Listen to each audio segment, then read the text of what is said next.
We need to be doing things that's changing and impacting the lives of young children and especially young men.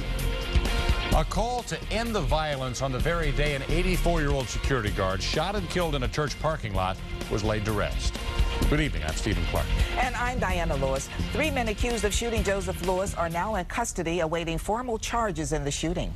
But as Pastor Rowan of the Victory Way Assembly Church of God in Christ tells us, if those young men had been given the right guidance in their lives in the first place, this probably never would have happened. 7 Action News reporter Michael Rosenfield has more on the final farewell to this beloved member of the community. We still don't know exactly why Joesph Lewis was killed. We do know he meant a whole lot to this West Side neighborhood as people continue to remember him.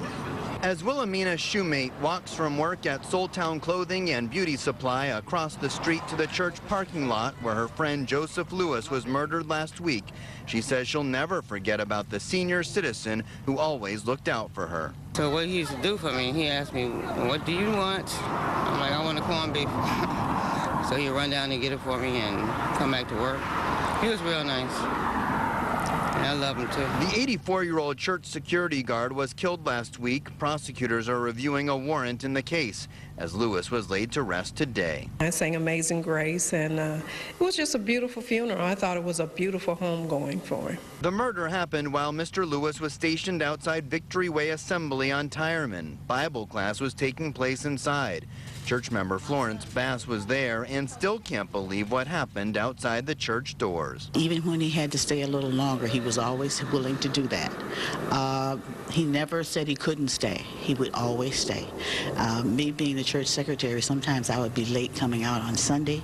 He would be out there until I came out. Friends now wondering why his life was taken. It's something that we as a city need to make a decision that we're going to stand against this.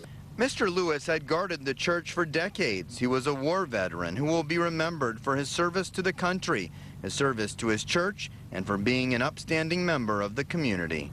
In Detroit, Michael Rosenfield, 7 Action News. By the way, Mr. Lewis was not only a veteran, but he was a genuine hero. He earned a Bronze Star in the service of our country.